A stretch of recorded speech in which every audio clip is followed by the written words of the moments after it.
예수 내 구주 예주관교 오신 여러분, 예수 이름으로 환영합니다. 우리 보혈을 지나 찬양하시면서 우리 예배 시작하겠습니다.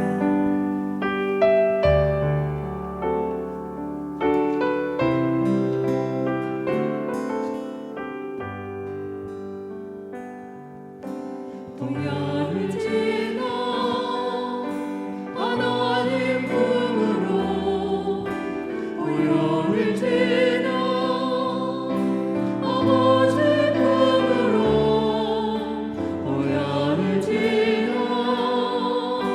하나님 품으로 한 걸음씩 나아가네.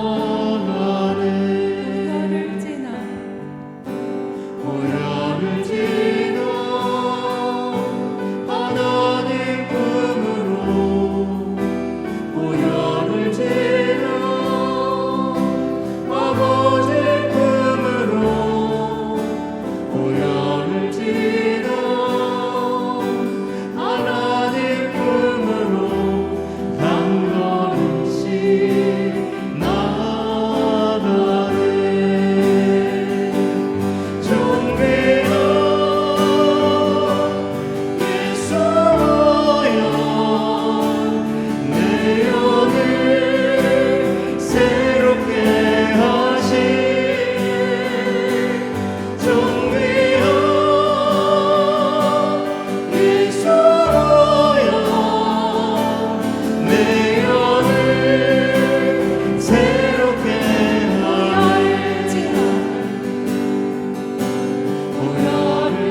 급한 나의 심령 위에 주님의 은혜에 담비 내려 날 흠뻑 적셔주옵소서.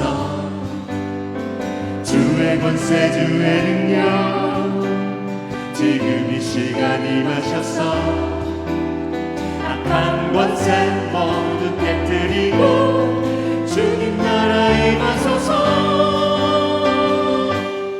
영광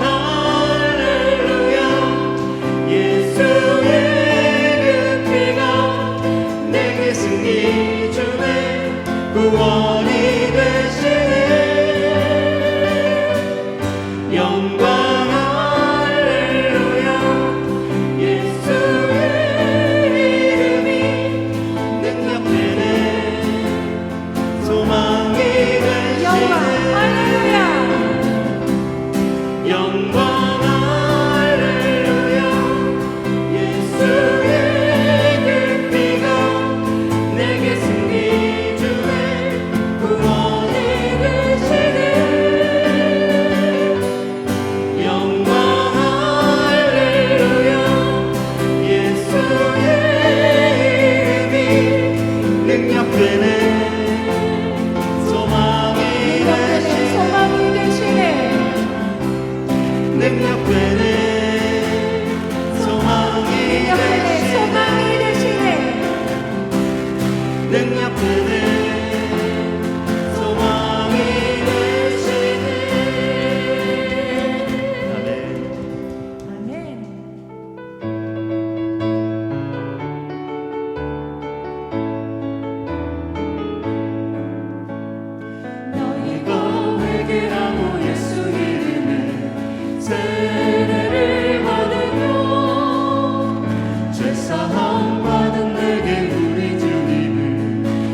선물 주시니 할렐루야 할렐루야.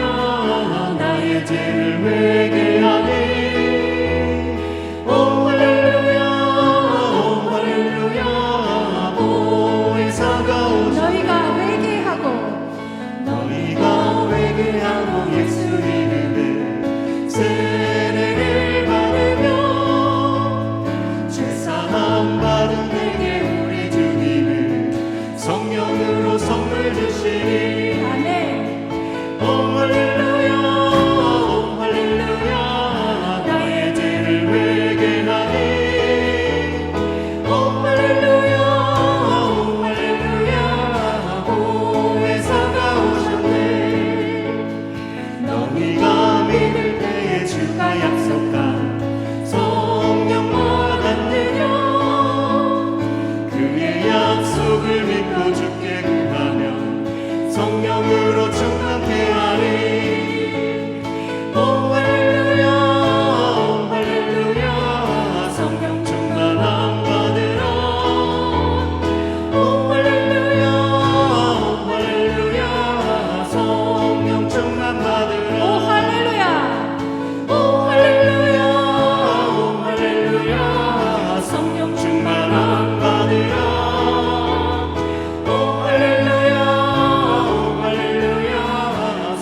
다시 한번 찬양합니다. 할렐루야. 할렐루야 할렐루야. 성령 충만함 받으라. 할렐루야 할렐루야. 성령 충만 받으라. 성령 충만 받으라. 성령 충만 받으라. 우리 이 시간 다 함께 모든 이름 위에 뛰어난 이름 찬양하시면서 예배하겠습니다.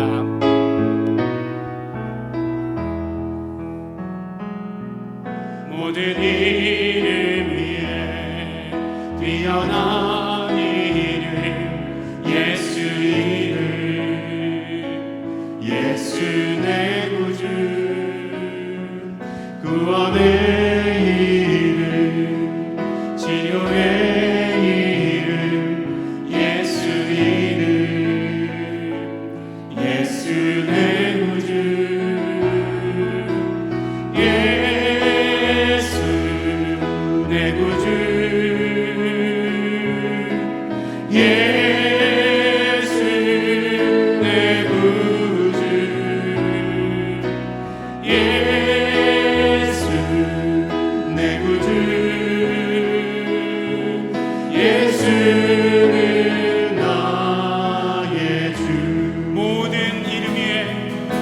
모든 이름 위에 뛰어난 이름 뛰어난 이름 예수 이름 예수 내 구주 구원의 이름 구원의 이름 치료의 이름 치료의 이름 예수 이름 예수 내 구주 예수 내 구주 예수 내 구주 예수 내 구주 예수는 나의 우리 다시 한번 고백합니다. 예수 내 구주 예수 내 구주 예수 내 구주 예수 내 구주 예수는 나의 주. 우리 이 시간 다 함께 예배를 위해서 또한 예배하는 자신을 위해서 기도하는 시간 갖도록 하겠습니다. 하나님 아버지 감사합니다. 오늘 우리를 예배 가운데 불러주셔서 감사합니다. 하나님을 예배할 수 있는 자격을 허락하여 주셔서 감사합니다. 그러므로 우리는 오직 예수 피의 공로만 의지하고 예배 가운데 나왔습니다. 우리의 모든 죄를 씻어 주시옵시고 깨끗게 하여 주시옵시고 우리의 모든 상한 마음들 씻어 주시고 치료하여 주시옵소서. 우리가 예수 이름으로 온전히 하나님께 예배하기를 원합니다. 예수 이름을 높이며 예수 이름을 찬양하며 예수 이름으로 기도하며 예배합니다. 우리의 예배를 받아 주시옵시고 홀로 영광 받아 주시옵소서. 성령님이셔 우리의 예배 가운데 충만히 임재하여 주시옵소서. 우리 다 같이 예배를 위해서 예배하는 자신을 위해서 통성으로 기도하시겠습니다. 하나님 아버지 감사합니다. 오늘도 아버지 하나님 우리 한 사람 한 사람 예배 가운데 불러주셔서 감사합니다. 우리 한 사람 한 사람 예배할 수 있는 자격을 허락하여 주셔서 감사합니다. 오직 예수 피의 공로만 의지하고 하나님 앞에 담대히 나왔습니다. 하나님 아버지 우리의 모든 죄를 씻어주시고 깨끗게 하여 주시옵시고 용서하여 주시옵시고 그러므로 우리가 지금 드리는 이 모든 예배를 하나님 아버지 받아 주시옵소서. 성령 충만을 간구합니다. 성령님이시여 우리의 예배 가운데 함께하여 주시옵소서. 성령님이시여 우리의 예배를 충만히 인도하여 주시옵소서. 온전히 하나님께 드려지는 예배 될 수 있도록 되기를 간절히 바라고 소원합니다. 예수 이름을 마음껏 높여드리오니 우리의 예배를 받아 주시옵소서. 우리의 예배 가운데 함께하여 주시옵소서. 우리의 예배 가운데 축복하여 주시옵소서. 예수 이름의 축복이 충만하게 하여 주시옵소서. 감사드립니다. 나 여호와가 말하노라. 그러나 그날 후에 내가 이스라엘 집에 세울 언약은 이러하니 곧 내가 나의 법을 그들의 속에 두며 그 마음에 기록하여 나는 그들의 하나님이 되고 그들은 내 백성이 될 것이라. 그들이 다시는 각기 이웃과 형제를 가리켜 이르기를 너는 여호와를 알라 하지 아니하리니 이는 작은 자로부터 큰 자까지 다 나를 알미니라. 내가 그들의 죄악을 사하고 다시는 그 죄를 기억지 아니하리라. 여호와의 말이니라. 하나님 아버지 감사합니다. 오늘도 우리의 모든 죄를 깨끗이 하시고 씻어 주시옵시고 온전히 성령님께서 함께 하심으로 말미암아 하나님께 예배하게 하여 주신 것 감사합니다. 성령님, 우리 안에 와 계신 성령님 감사합니다. 성령님만 의지합니다. 우리의 예배 가운데 함께 충만히 하여 주시옵소서. 감사드립니다. 예수님 이름으로 기도드렸습니다. 아멘. 찬송가 41장 찬양하시겠습니다.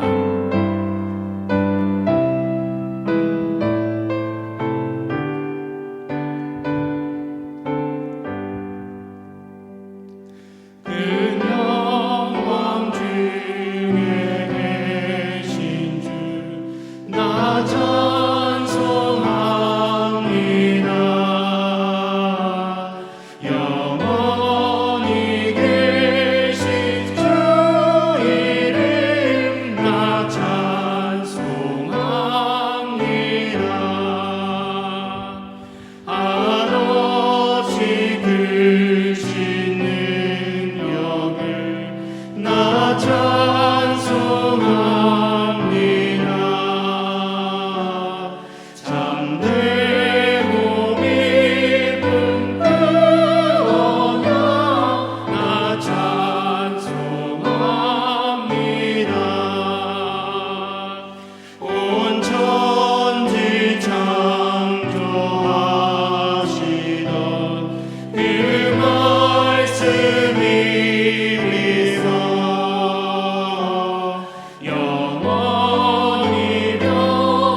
그 온유하신 주 음성 나 불러주시고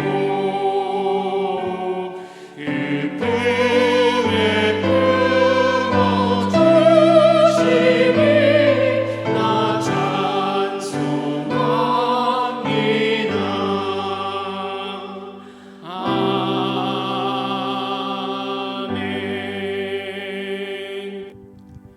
사도신경으로 우리의 신앙을 하나님께 고백하겠습니다.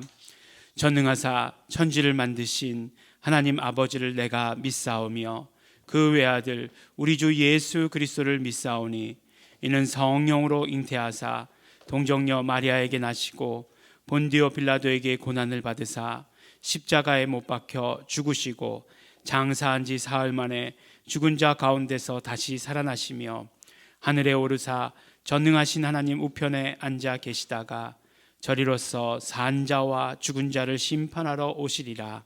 성령을 믿사오며 거룩한 공회와 성도가 서로 교통하는 것과 죄를 사하여 주시는 것과 몸이 다시 사는 것과 영원히 사는 것을 믿사옵나이다. 아멘. 우리 이 시간 지난 한 주를 되돌아보며 감사와 회개 기도하는 시간 갖도록 하겠습니다. 우리는 지난주에 성령이 오셨네라는 제목으로 말씀을 함께 나누었습니다. 오순절 마가의 다락방에서 기도하던 120명의 제자들은 성령님의 임재를 경험하게 되었습니다. 그 임재하심의 첫 번째 사건은 방언을 말하는 것이고, 그 방언을 동서남북 다른 곳에서부터 와서 다른 말을 사용하던 사람들이 자기 말로 알아듣는 것이었습니다. 하나님께서는 이것을 통해서 언어를 통일시키시고 또 그것은 모든 입으로 예수를 주라 시인하려고 하시려는 하나님의 뜻인 것을 우리는 말씀을 통해서 함께 깨닫고, 그러므로 성령님께서 우리에게 주신 말씀을 따라 예수 내 구주 고백하며 우리의 자리에서, 그리고 이제 땅끝까지 이르러서 나아갈 것을 고백하고 결단했습니다. 이 시간 우리 감사하며 기도하실 때 우리에게 성령 임재를 경험케 하시며 성령님의 일하심을 통해 우리의 입술이 예수 내 구주 고백으로 하나 되게 하여 주신 것 우리 감사하며 기도하겠습니다.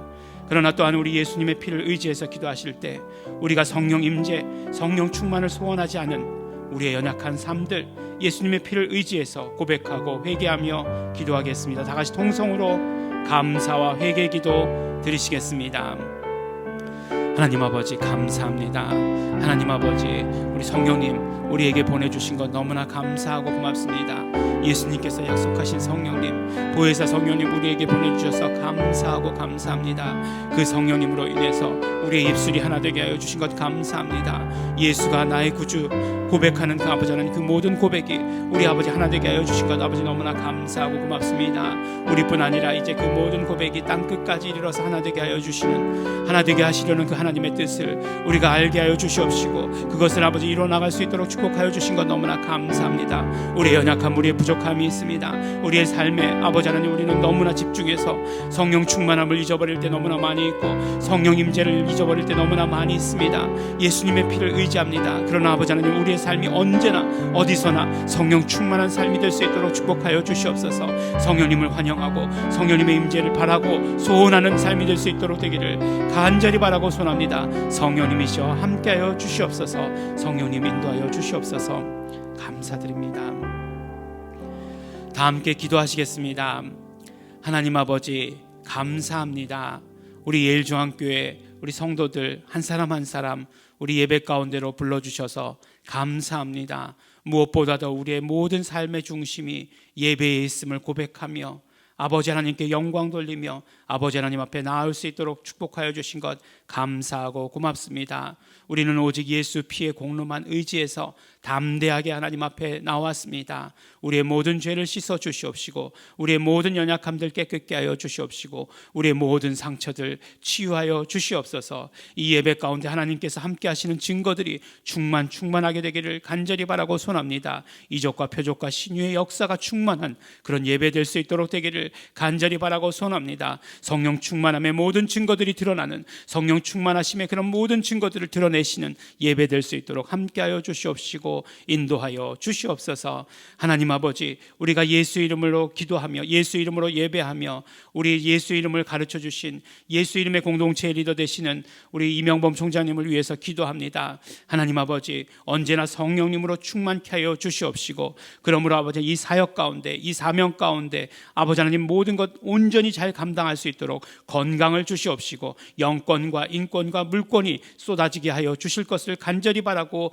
소원합니다. 하나님 아버지, 그 모든 사역 가운데 함께하여 주시옵시고 새롭게 하시려는 그 모든 사역 가운데서도 성령님께서 인도해 주시고 함께하여 주시옵소서. 우리 한국의 모든 교회가 예수 내 구주 고백할 수 있도록 도와주시옵시고 하나님께 영광 돌리게 하여 주시옵시고 한국 교회가 회복되게 하여 주시옵시고 그러므로 땅끝까지 이르러서 복음을 전하는 데에 예수 이름을 증거하는 데에 쓰임받는 아버지의 교회들이 될 수 있도록 아버지 도와주시고 축복하여 주시옵소서. 하나님 아버지, 우리 예배 가운데 말씀 주신 것 너무나 감사하고 고맙습니다. 우리 말씀을 받을 때마다 성령님의 감동으로 말씀을 받게 하여 주시옵소서. 그러므로 그 말씀이 우리의 삶에 그대로 적용되게 하여 주시옵시고 우리의 결단이 되게 하여 주시옵시고 우리는 아버지 하나님 그 말씀 듣고 나아가서 말씀대로 사는 자들 될 수 있도록 되기를 간절히 바라고 소원합니다. 전하는 자와 듣는 자 성령 안에서 하나 될 수 있도록 성령님 하나로 묶어 주시옵소서. 하나님 아버지, 우리 예배하는 모든 성도들 축복하여 주시옵시고 유초등부 예배 가운데서도 함께하여 주시옵시고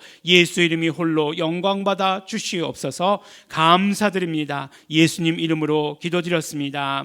아멘. 하나님 아버지 감사합니다. 우리 예배 가운데 함께하여 주시옵시고 말씀 가운데 함께하여 주시옵소서. 전하는 입술을 축복하여 주시옵시고 오직 성령님께 사로잡혀서 말씀 증거할 수 있도록 되기를 간절히 바라고 소원합니다. 성령님이셔 함께해 주시옵소서. 감사드립니다. 예수님 이름으로 기도드렸습니다. 아멘. 오늘 말씀은 우리 사도행전 2장 36절로부터 41절까지 말씀입니다. 우리 함께 읽겠습니다. 그런즉 이스라엘 온 집이 정령 알지니 너희가 십자가에 못 박은 이 예수를 하나님이 주와 그리스도가 되게 하셨느니라 하니라. 저희가 이 말을 듣고 마음에 찔려 베드로와 다른 사도들에게 물어 가로되 형제들아 우리가 어찌할꼬 하거늘 베드로가 가로되 너희가 회개하여 각각 예수 그리스도의 이름으로 세례를 받고 죄 사함을 받으라. 그리하면 성령을 선물로 받으리니 이 약속은 너희와 너희 자녀와 모든 먼데 사람 곧 주 우리 하나님이 얼마든지 부르시는 자들에게 하신 것이라 하고 또 여러 말로 확증하여 권하여 가로되 너희가 이 패역한 세대에서 구원을 받으라 하니 그 말을 받는 사람들은 세례를 받음에 이날의 제자의 수가 3,000이나 더하더라. 아멘. 오늘은 우리가 교회 절기로 교회력으로 성령 강림 주일입니다. 네, 성령 강림 주일. 우리가 굉장히 잘 아시죠? 우리가 지난주에 말씀을 통해서 들었습니다. 무슨 말씀이었죠? 바로 오순절에 성령님께서 임하셨습니다. 그래서 그것을 기념해서 오늘이 바로 성령 강림 주일입니다. 우리가 절기 그러면 부활절 알고 있고요. 네, 얼마 전에 지나갔으니까 알고 있고 얼마 전에 지나갔어. 그 다음에 성탄절은 누구나 다 언제인지 다 잘 알고 계시죠. 그러니까 우리 교회에서 광고도 그것밖에 안 하죠. 그렇지만 교회력으로 오늘이 바로 성령 강림 주일입니다. 근데 어떤 교단에 따라서는 이제 교단에서 무슨 교육들 하지 않습니까? 그런 그 교육하는 것들을 들어보면 뭐라고 얘기하냐면 교인들에게 말씀을 전할 때, 그러니까 설교할 때에 주일 예배를 인도할 때에 교회 절기에 따라서 말씀을 전해야 된다라고 이렇게 이야기합니다. 그래서 교회 절기에 따른 그 설교집 같은 것들이 나와 있는 것을 이렇게 보게 됩니다. 저는 그렇게 하고 있지 않죠. 그래서 이 말씀을 들었을 때 굉장히 어떤 면으로서 새로웠지만 그렇지만 그래도 지난주의 말씀이 성령이 오셨네였지 않습니까? 그런데 그 성령님께서 오순절에 임하신 그 사건을 가지고 우리가 말씀을 나누었는데 또 오늘도 또 그 말씀의 연장선 가운데 있는데 오늘이 성령 강림 주일이라고 하니까 무슨 말씀을 드리려고 하는 거죠? 예, 딱 맞았다. 네, 이 말씀을 드리려고 이렇게 길게 이렇게 말씀을 드리는 것입니다. 근데 사실 우리 교회에서 절기에 맞게 그렇게 설교해야 된다라고 하는 그런 이야기를 들었을 때 어떤 생각이 먼저 들었냐 하면 성도들이 교회 절기에 관심을 가질까? 예, 그런 생각을 먼저 하게 되었어요. 예, 나부터도 이렇게 관심이 없는데 우리 성도들이 이렇게 관심을 가질까? 라는 그런 생각을 갖게 되었습니다. 그 다음에 두 번째는 교회 절기와 성도들의 삶에서 어떤 뭐 공통점 같은 거를 찾아갈 수 있을까? 라는 그런 생각이 들었었어요. 어릴 적에 아마도 그 초등학교 4학년, 5학년, 저희 때는 국민학교죠. 그때쯤 되었던 것으로 이렇게 기억합니다. 그때가 아마 고난 주간이었던 것 같아요. 그 다음 주가 부활절이니까 고난 주간에 그런 말씀을 이제 전도사님께서 전하셨습니다. 그러니까 이제 예수님께서 십자가에 달리신 그날, 그걸 바로 우리 성금요일이라고 이렇게 얘기하지 않습니까? 그날은 의미 있게 보내야 된다, 뭐 경건하게 보내야 된다, 고난을 생각하면서 보내야 된다. 라고 이렇게 얘기하면서 아마도 말씀하셨던 것이 그날 하루는 금식하는 것이 어떻겠느냐라고 이렇게 말씀하셨던 것 같아요. 근데 뭐 다른 뭐 친구들은 어땠는지 잘 모르겠지만 저는 그날 금식을 했습니다. 그때의 배고픔이라는 거, 그날 하루의 그 배고픔이라는 거, 그런 거 있잖아요. 뭐 당 떨어진 달을 넘어가지고 막 이렇게 허기가 져서 이렇게 뭔가 땅에서부터 나의 몸을 이렇게 육체를 끌어당기는 것 같은 그런 느낌들, 다들 지금 뭐 경험하시고 계셨죠. 그런 경험을 했었어요. 그래서 그날을 의미 있게 보내기 위해서 금식을 한 기억이 있습니다. 지금 와서 생각해 보면 그것이 어떤 의미였을까라고 하는 그런 생각이 들어요. 그때 그런 행동을 했기 때문에 내가 목사가 되었나? 라는 그런 생각도 해봅니다. 하지만 분명하게 그것만은 아닌 것 같아요. 그렇지만 그렇게 그 사건 가운데서 분명했던 것 한 가지는 무엇이었냐면 메시지가 그대로 우리 삶 가운데 반영이 되었다라고 하는 그런 말씀이에요. 아무리 어렸지만 그 들은 말씀을 그대로 삶 가운데 행동해야 되겠다라고 하는 그런 어떤 힘이 있었다라고 하는 것이에요. 우리가 분명한 것은 우리 정말 그 주일의 예배 가운데, 주일의 예배에 선포되는 이 모든 말씀 가운데 그것이 절기에 관한 말씀이든지 간에 아니든지 간에 그 선포되는 말씀이 분명히 힘이 있고 능력이 있어야 된다라고 하는 것을 말씀하는 것이에요. 그러면 힘이 있고 능력이 있어야 된다는 것은 제 쪽의 이야기 아닙니까? 라고 이렇게 물어볼 수도 있겠지만 그러나 이것은 함께 이루어져 가야 하는 이야기예요. 우리가 사도행전 계속해서 새벽 예배를 통해서 말씀을 나누고 있는데 야고보의 순교가 나왔어요. 야고보라는 우리 사도가 예수님의 12제자 중에는 제일 먼저 순교한 사람으로 나와 있습니다. 근데 그 예수님께서 제자들을 부르시면서 별명을 붙여주시죠. 시몬에게는 어떤 별명이죠? 베드로라고 하는, 반석이라고 하는 그런 별명을 붙여주셨고, 그 다음에 그 요한과 그의 형제 야고보에게는 어떤 이름을 붙여주셨습니까? 보아너게, 우레의 아들이라고 하는 그런 이름을 붙여주셨어요. 그 왜 우레의 아들일까? 라고 이렇게 생각해 보면 우선 생각해 볼 수 있는 것, 상상해 볼 수 있는 것이 목소리가 컸다라는 그런 생각이 듭니다. 목소리가 큰 것하고 제일 처음 순교한 것하고 어떤 상관이 있을까? 그랬을 것 같아요. 목소리가 큰 사람이 제일 먼저 눈에 띄었을 것 같아요. 그렇지 않겠습니까? 다 12사도들이 바로 그 핍박이 있을 때에, 예루살렘에 핍박이 있을 때 다 흩어져서 나가서 다 복음을 전했다라고 이렇게 말씀하고 있어요. 그런데 야고보를 붙잡은 것, 그 다음에 이제 베드로도 붙잡았죠. 야고보를 제일 처음에 붙잡은 것은 목소리가 컸기 때문이 아닐까라는 그런 생각을 해봅니다. 그래서 복음을 전할 때에 이렇게 우렁찬 목소리를 가지고 복음을 전하는 것 굉장히 중요하다. 라는 그런 생각을 합니다. 저는 그런 스타일은 아닌 것 같아요. 근데 이제 처음부터 끝까지 샤우팅으로 설교하시는 그런 분들 계십니다. 대단해 보인다라는 그런 생각도 하고, 그렇지만 어쨌든지 간에 그 모든 열망들, 그런 열정들 같은 거 드러나게 돼서 너무나 좋죠. 그런데 지금의 시대가 어떤 시대입니까? 지금의 시대는 전하는 사람의 목소리의 크기가 중요한 시대가 아니에요. 듣는 사람이 볼륨을 줄였다 늘렸다 할 수 있는 그런 세대라는 것이에요. 그래서 내가 지금 이 주일에 이 귀한 시간에 예배를 드려주는 것만도 어딘데 라고 하면서 쓱 이렇게 볼륨을 줄이고 혼자 막 열심히 막 그냥 목사님 혼자 열심히 얘기하세요. 목사님은 그게 직업이잖아요. 막 그렇게 하면 안 된다는 걸 말씀드리기 위해서 이렇게 길게 말씀을 드렸습니다. 이 시대가 그런 시대다. 그런 시대다.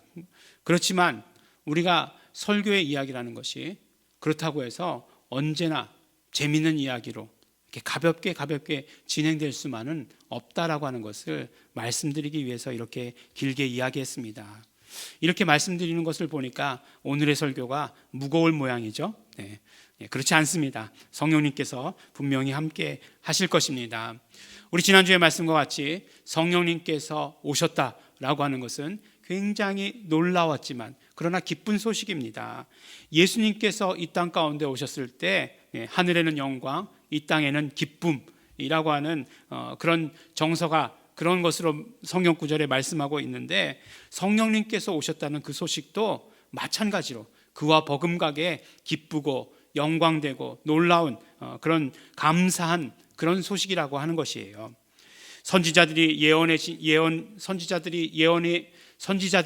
이루어진 것도 너무나 감사한 일이지만 성령님이 오셨다는 것은 예수님의 말씀이 그대로 이루어졌다는 것 아닙니까? 그러니까 훨씬 더 감사하고 감사한 거죠. 믿을 수 없었다가 그 일이 일어나니까 감사하다 그런 것이 아니라 우리 구주 되신 예수님께서 말씀하신 모든 것들이 이루어졌으니 그것이 우리 정말 신실하신 그 말씀들이 얼마나 감사하며 그것이 얼마나 능력이 되는가 하는 것이에요.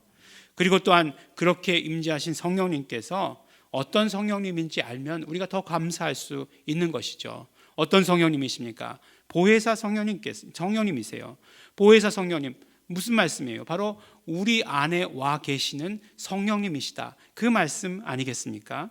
예수님께서 약속하셨어요. 성령님을 보내시기로 약속하셨는데 그 성령님은 바로 우리 안에 와 계시는 성령님이라고 하는 말씀이에요. 이것이 왜 중요한가? 성령님은 언제나 계셨어요. 성령님은 삼위일체 하나님 가운데 한 분이시기 때문에 언제나 삼위일체 하나님 한 분 하나님과 함께 계셨다라고 하는 것입니다. 또 영원까지 함께 계시는 하나님이시에요. 그런데 그 보혜사 성령님이 우리 안에 오셨다라고 하는 것이에요. 오순절에 예수님께서 약속하신 그 성령님을 보내심으로 말미암아 이제는 그 성령님께서 우리 안에 내주하시는, 우리 안에 계시는, 거하시는 성령님으로 오셨다라고 하시는 말씀이에요. 이것이 정말 놀라운 일인 것이고 이것이 정말 우리에게 은혜가 되는 일이다 하는 것을 말씀해 주십니다. 성령님이 임하실 때 놀라운 일들이 일어났죠. 그래서 그것을 본 사람들이 막 놀랍게 표현했습니다. 처음 보는 사람들에게 있어서는 얼마나 신기한 일이었겠습니까? 그래서 급하고 강한 바람 같은 그런 소리가 있었다, 이렇게 말씀하기도 해요. 그리고 불의 혀같이 갈라지는 것들이 저희에게 보였다라고 이렇게 묘사하기도 했습니다. 무엇보다도 또 더 놀랍게 성령님께서 하신 사건이 있었죠. 그것이 무엇이었습니까? 방언을 말하게 하신 것이었어요. 방언이 성령 임재의 증거냐 아니냐, 이런 차원을 훨씬 더 뛰어넘는 사건이라고 말씀드리지 않았습니까? 그래서 정말 제자들이 방언으로 이야기했는데 그곳에 모인 사람들은 누구였어요? 바로 동서남북으로, 예루살렘을 중심으로 해서 동서남북의 그런 각 지역에서 온 사람들이었어요. 이스라엘 각 지역 아니고요. 그 당시에 정말 모든 그런 세계 가운데, 동서남북의 세계 가운데서 온 사람이었어요. 무슨 말씀이냐? 쓰는 말이 다 달랐다는 말이에요. 자기네 나라 말이 다 있었다는 말입니다. 그런데 어떻게 해요? 그 제자들이 방언으로 말하는 것을 자기 나라 말로 알아듣게 되었다. 이렇게 말씀했죠. 이 첫 번째 사건의 의미에 대해서 우리가 말씀을 함께 나누었었습니다. 그것이 어떤 의미라고요? 바로 하나님께서 인간의 언어를 통일시키신 사건이다 라고 말씀을 나누었습니다. 하나님께서 이제 창세기 11장에 보면 범죄한 인간들의 언어를 흩어버리시죠. 그래서 언어가 흩어지니까 사람들이 흩어지기 시작한 것이에요. 그렇게 흩으셨는데 이제는 성령님을 통해서, 성령님의 임재하심을 통해서 언어를 하나로 만드셨다. 하나로 통일되게 하신다. 그런 말씀이 되는 거죠. 모든 입으로 예수를 주라 시인하여 라고 하시는 그 말씀을 이루려고 하시는 그 하나님의 뜻, 하나님의 계획인 것을, 하나님의 섭리, 하나님의 경륜인 것을 우리가 성령 임재를 통해서, 그 방언을 말하게 하심을 통해서 우리가 깨닫게 된 것입니다.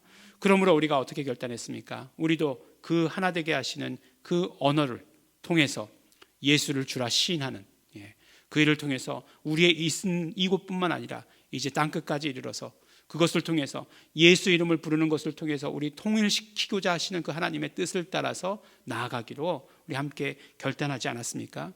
근데 만약에 이러한 결단들이, 이러한 우리의 소원들이 그냥 말씀으로만 끝나고 만다면 이건 얼마나 허무한 그런 말씀이 되겠습니까? 우리 정말 성도들의 구체적인 한 걸음 한 걸음이 있어야 되는 것입니다. 한 걸음 한 걸음 발걸음을 옮기는 것이 있어야 하는 것입니다. 우리가 지금 비대면으로 이루어지고 있다고 해서 이 말씀의 힘이 우리에게 정말 약하다, 그런 거 절대로 아닙니다.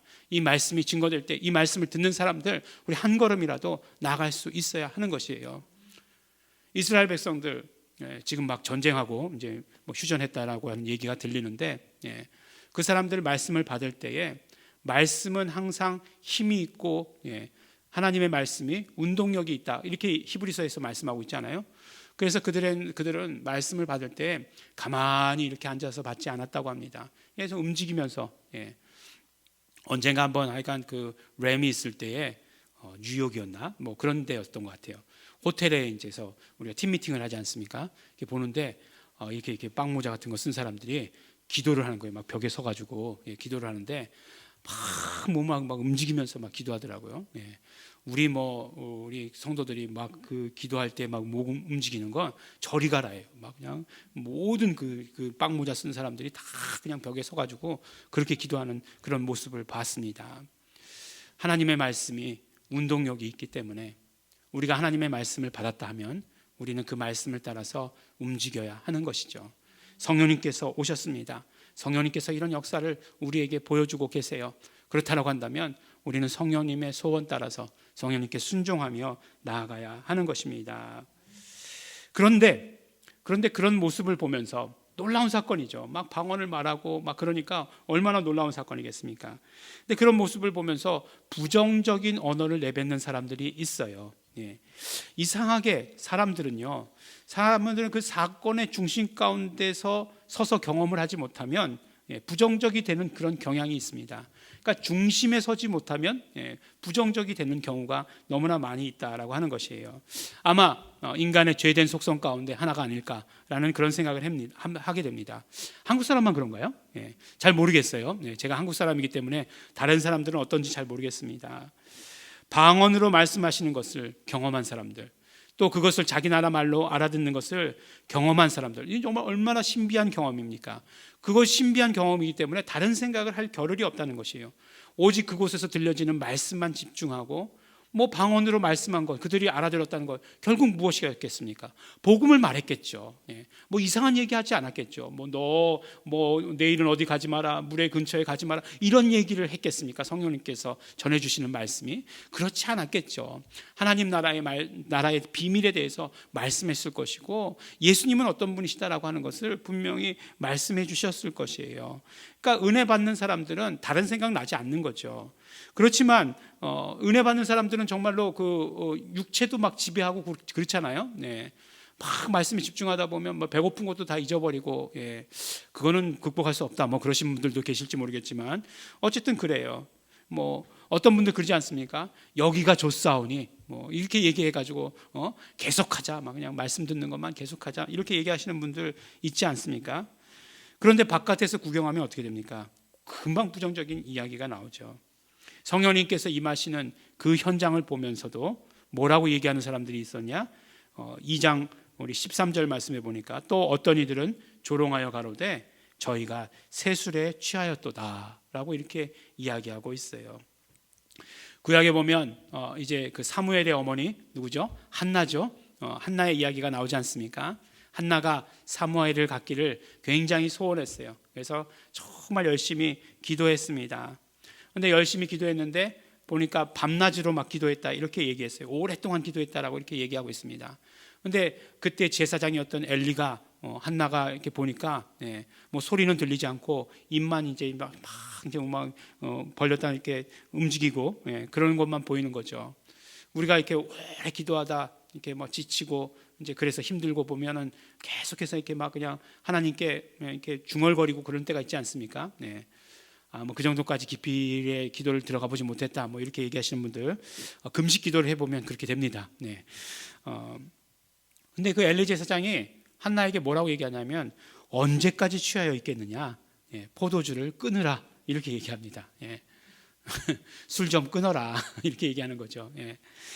그렇게 보였다라고 하는 것이요.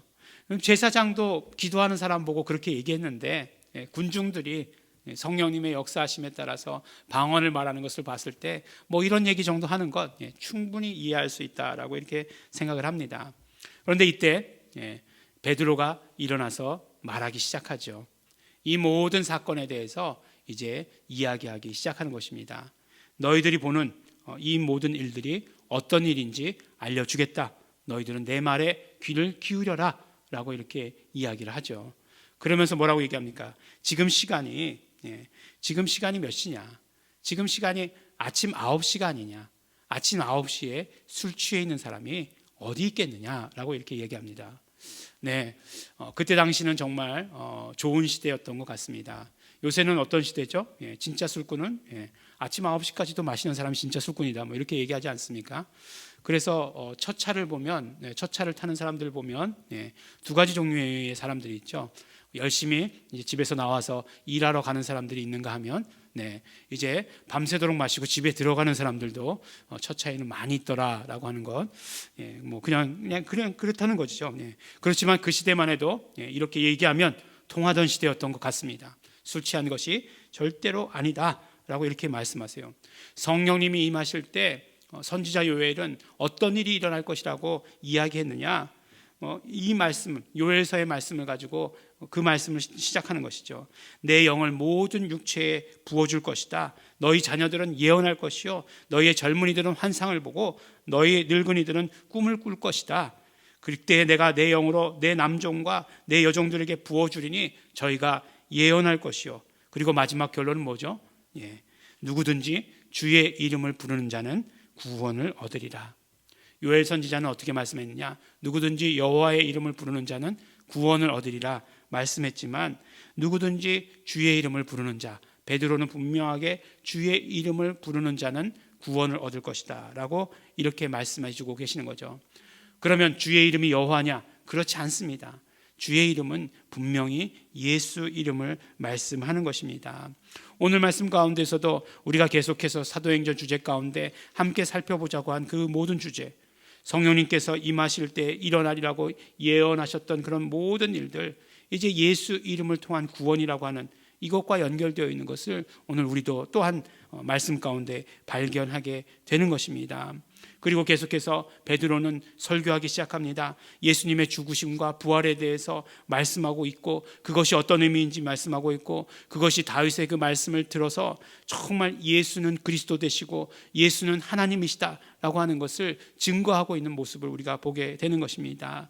예수님이 누구이신가? 예수님은 바로 그리스도시고 예수님은 바로 하나님이시다, 이렇게 증거하고 있는 것입니다. 우리가 이 예수를 증거한다, 우리가 이 예수에 대해서 증인이다 라고 이렇게 말씀해 주세요. 그리고 이 모든 일들이 이루어졌으니 이제 약속하신 성령님을 보내주신 것이다, 우리에게 부어주신 것이다 라고 이렇게 말씀해 주시는 것입니다.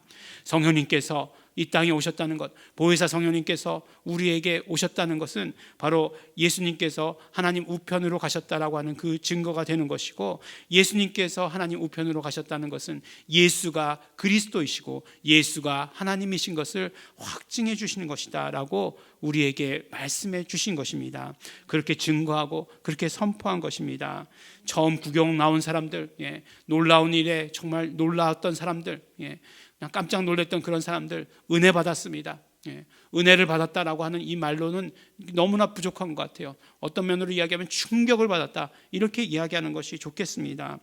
정말 충격을 받아서 변화를 경험했습니다. 아, 이렇게 해서는 안 되겠구나, 더 이상 이렇게 살아서는 안 되겠구나 라고 하는 그런 어떤 결단까지 이루어졌다는 것이에요. 그래서 이들이 베드로에게 그리고 사도들에게 묻지 않습니까? 예수님이 누구이신지 알게 된 이 사람들이 이제는 어떻게 살아야 되는지에 대해서 제자들에게 묻고 있는 것이에요. 2장 37절에 말씀하지 않습니까? 형제들아, 우리가 어찌할꼬? 예수님이 누구신지에 대해서 우리가 알게 되었다면 이제 이런 질문들이 너무나 당연한 질문들, 바로 연결되어야 되는 질문이라는 것이에요. 예수님이 누구인지 알게 된 우리는 그 다음 바로 우리는 그럼 이제는 어떻게 살아야 될 것인가 라고 하는 그런 질문으로 바로 연결되어야 한다는 그런 말씀입니다. 어떻게 살아야 하는가? 우리가 어찌할꼬? 우리가 이제는 어떻게 살아야 됩니까? 라고 물어보니까 베드로가 성령 충만해서 대답했겠죠. 38절 말씀에 이렇게 말씀합니다. 베드로가 가로되 너희가 회개하고 각각 예수 그리스도의 이름으로 세례를 받고 죄사함을 받으라. 그리하면 성령을 선물로 받으리니 라고 이렇게 말씀하고 있습니다. 이 말씀은 첫 번째로 예수님은 누구이신가를 알았다면 바로 그 다음은 성령님을 영접해야 한다는 그런 말씀입니다. 베드로가 말씀을 시작하게 된 그 이유가 무엇이었죠? 성령님께서 임재하게 된 그 사건을 보고 놀라는 사람들, 그 사건이 어떤 의미인지를 설명해 주기 위해서 그렇게 베드로가 일어나서 말씀을 증거하기 시작했지 않았습니까? 바로 요엘의 말씀으로부터 시작해서 예수가 누구이신지에 대해서 말씀했어요. 이러한 성령님의 임재가 있었던 것은 예수님께서 약속하신 것이다 라고 하는 것을 이야기하기 위해서 예수가 누구이신지를 먼저 말씀했다는 것입니다. 예수는 그러므로 그리스도시요 예수님은 하나님이시다 라고 하는 그 말씀을 증거했습니다. 이 사실을 안 사람들은 어떻게 해야 된다고요? 이 사실을 안 사람들은 바로 약속하신 그 성령님을 영접해야 된다. 보혜사 성령님을 영접해야 된다. 그래야 예수가 나의 구주이신 것을 알게 된다. 그래야 예수가 나의 구주이심을 언제나 믿고 언제나 고백하며 그것을 증거하는 자가 될 수 있다. 예수님에 대한 증거, 예수가 그리스도이시고 하나님의 아들이시다라고 하는 이 증거는 성령님에 의해서 이루어지는 것이기 때문이다 라고 선포하시면서 그러므로 너희가 성령님을 영접해야 된다라고 이렇게 말씀해 주신 것입니다. 형제들아, 우리가 어찌할꼬? 성령님을 영접하십시오 라고 이렇게 말씀하셨습니다. 두 번째, 그러면 우리가 어떻게 하면 성령님을 영접할 수 있는가? 베드로는 이렇게 말씀합니다. 너희가 회개하여 각각 예수 그리스도의 이름으로 세례를 받고 죄사함을 얻으라 라고 이렇게 말씀해 주시고 계십니다. 성령님을 영접하기 위해서 우리는 회개해야 합니다. 그런데 이 회개는 단순히 오늘 하루를 돌아보니 내가 이런 죄를 지었습니다, 정말 용서해 주십시오, 내 마음이 뉘우쳤습니다, 용서해 주십시오 라고 하는 그런 회개의 차원이 아니라고 하는 것이에요. 어떤 회개입니까? 바로 우리의 모든 신분이 죄인이었다라고 하는 그런 사실을 회개하는 것이에요. 우리의 신분이 죄인이었기 때문에, 그렇기 때문에 죄의 종으로밖에 살 수 없었습니다. 하나님, 이것을 불쌍히 여겨 주십시오 라는 그 사실을 회개하라고 하는 것이에요. 죄의 종이라고 하는 것, 정말 너무 표현 멋지게 했지만 마귀의 종이었다는 것 아니에요. 마귀의 종이었습니다. 하나님 아버지, 나를 긍휼히 여겨 주시옵소서, 우리를 불쌍히 여겨 주시옵소서, 이 모든 죄를 예수님의 피의 공로를 의지해서 회개합니다, 용서해 주십시오 라고 고백하라고 하는 것이에요. 죄라고 하는 것은 빗나간 화살이다라고 이렇게 이야기합니다. 죄를 헬라어로 하마르티아라고 이렇게 얘기하는데, 그 하마르티아는 빗나간 화살을 말하는 것이에요. 어떤 빗나간 화살? 표적을 빗나간 화살을 말씀하는 것입니다. 그런데 그 표적이라고 하는 것이 무엇이었느냐? 그 표적이 바로 하나님의 뜻, 하나님의 섭리예요. 그런데 그 표적을 빗나갔다라고 하는 것이죠. 그 빗나갔으니까 그 빗나간 것이 죄라고 말씀해 주시는 것입니다. 그런데 그런 빗나갔으면 빗나갔는 것으로 끝이냐? 그렇지 않아요. 그 화살은 그냥 날아가서 없어지는 것이 아니라, 소멸되는 것이 아니라, 그 빗나간 화살이 나에게로 돌아와서 나에게로 내 심장에 박히게 된다라고 이렇게 말씀하시는 거예요. 나를 죽이게 되는 것이라고 말씀하는 것입니다. 그렇기 때문에 돌이키라고 하는 것이에요. 돌이키는 것이 회개입니다. 나의 신분이 죄인이었습니다. 내가 죄의 종노릇했습니다. 마귀가 나를 종으로 부리는데 나는 어떻게 할 수 없었습니다. 이것이 모두 다 내 죄 때문입니다. 하지만 이 모든 사실을 돌이키라고 말씀하시는 것이에요. 예수님께서 하신 일들을 우리가 알면, 예수님이 이제 누구이신지 알면, 우리가 제일 먼저 해야 되는 일은 무엇이라고요? 우리는 돌이키는 일부터 해야 된다. 그것이 회개라고 말씀해 주시는 것입니다. 그런데 이 모든 일들 예수님께서 다 이루어 주신 일이에요. 예수님께서는 우리의 죄를 구속하신 분이십니다. 구속하셨다. 이 말씀 무슨 뜻이에요? 우리의 죄를 대신해서 값을 치르신 분이시다. 그 말씀인 것입니다. 하나님의 방법으로 값을 치르셨어요. 하나님의 방법이라고 하는 건 무엇입니까? 피를 흘리는 것이잖아요.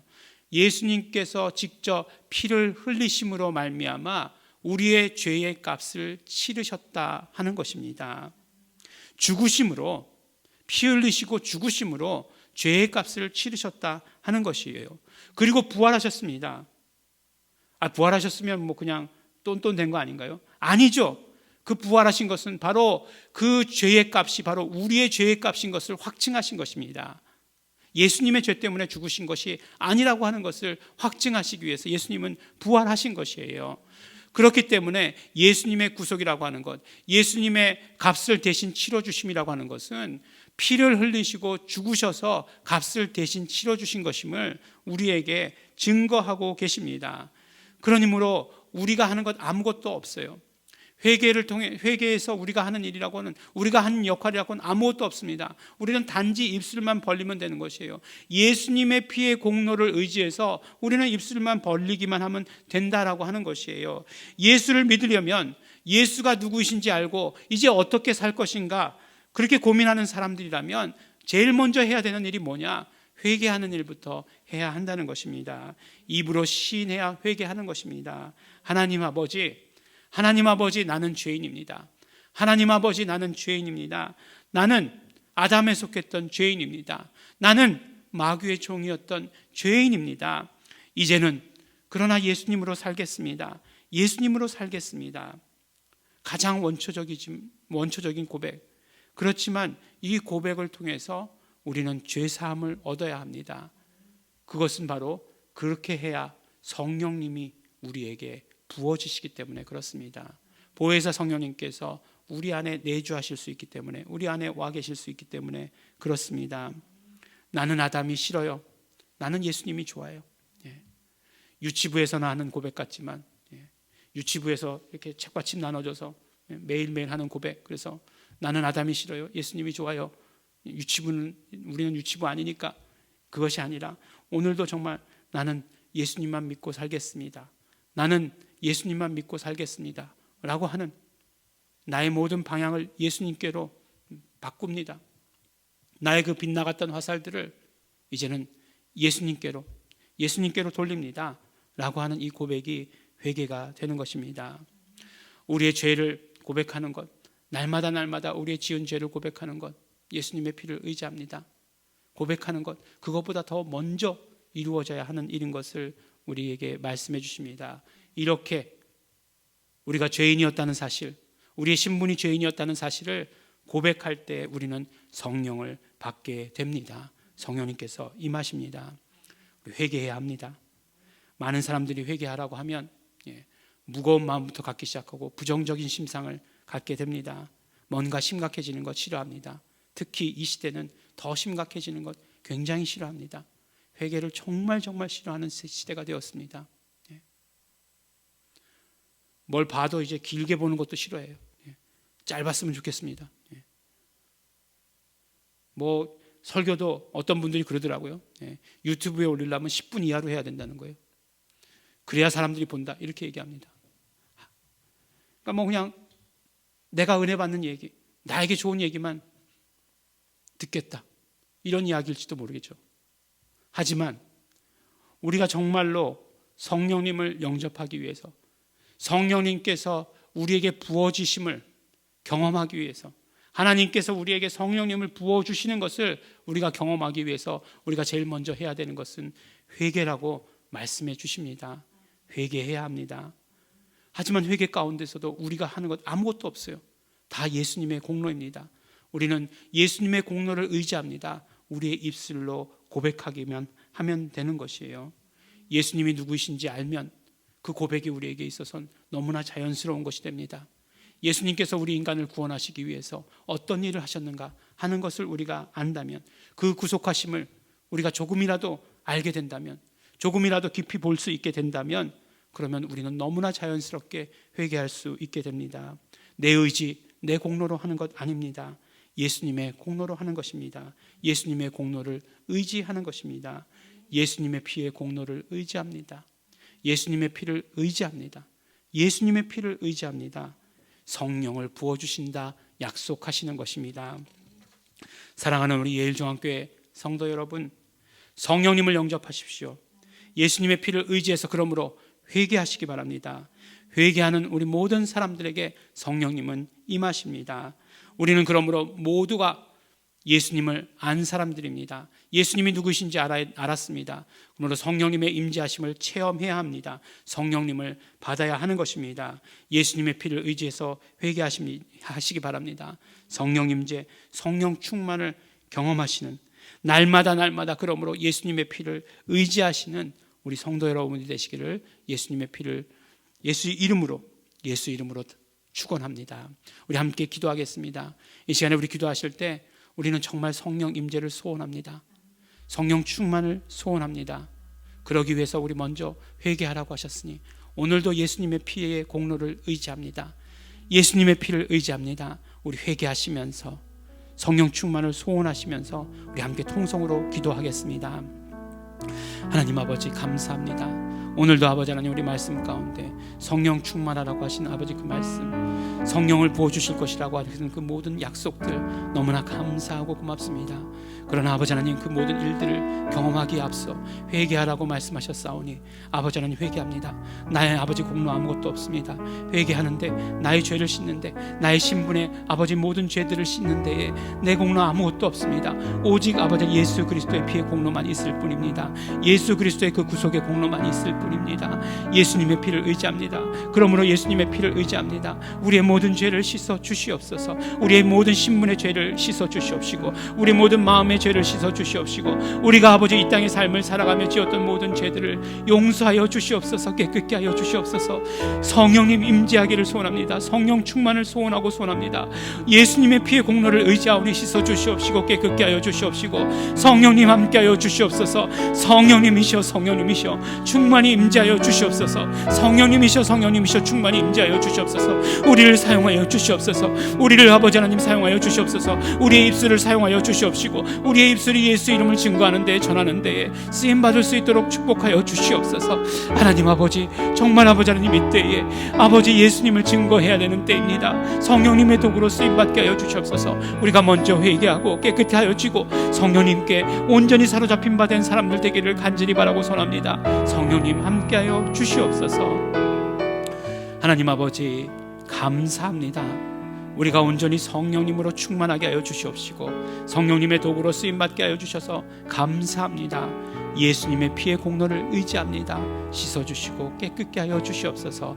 그러므로 예수 이름을 증거하는 성령님의 도구로 마음껏 쓰임받게 하여 주시옵소서. 감사드립니다. 예수님 이름으로 기도드렸습니다. 아멘. 우리 다 함께 177장 찬양하시겠습니다.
기도하겠습니다.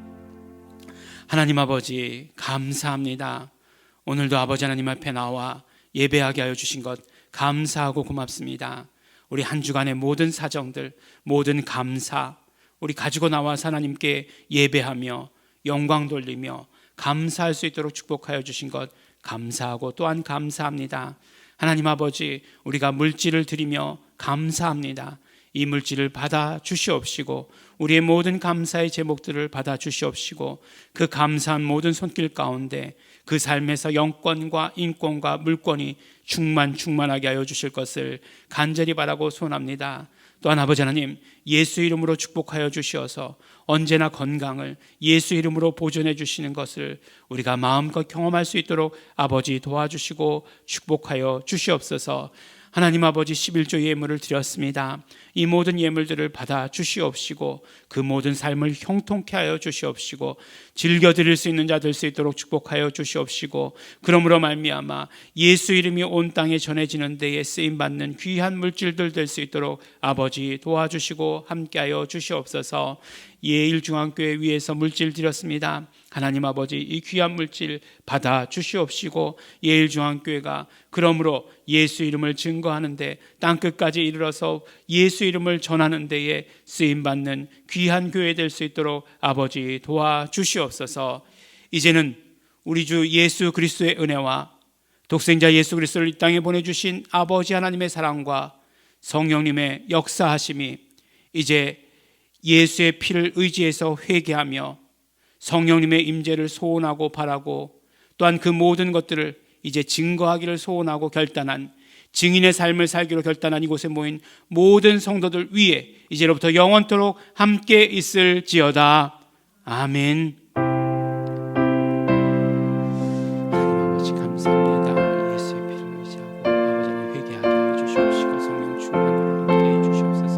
예배 가운데 함께 하여 주시옵시고 우리 모든 성도들 예배 가운데 함께 하게 하여 주시옵소서. 성령 충만케 하여 주시옵소서. 감사합니다. 예수님 이름으로 기도드렸습니다. 아멘.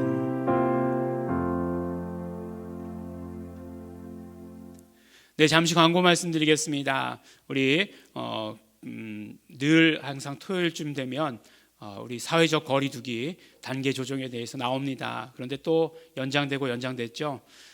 혹자들은 그렇게 열심히 지키는 교회도 있어 뭐 이렇게 얘기하는데 훨씬 더 우리 교회는 보수적으로 정부에서 이야기하는 것보다 보수적으로 지킵니다. 그러나 우리의 신앙도 마찬가지로 보수적으로 지키게 되길 바랍니다. 우리가 이제 이렇게 비대면으로 예배하지만 이 비대면 예배 가운데 익숙해져서, 그러니까 좋은 쪽으로 익숙해져서 정말 그 더 깊이 예배에 참석하실 수 있게 되기를 바라고 또 성령 충만하실 수 있게 되기를 바랍니다. 그리고 이제 매일 아침마다 빨간 날 빼고요. 매일 아침마다 우리 새벽 예배 월요일부터 금요일까지 영상을 보내드리고 있습니다. 우리 예배 가운데 늘 함께 해주시기를 바라겠습니다.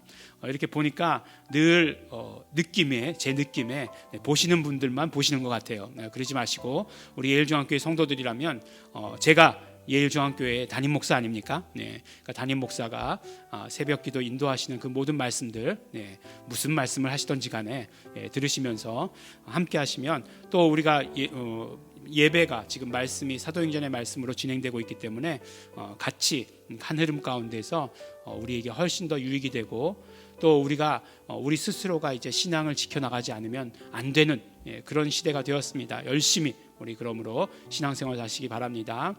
네, 마지막에 광고는 헌금에 대한 광고인데 마찬가지로 헌금도 하시는 분들만 하시는 것 같아요.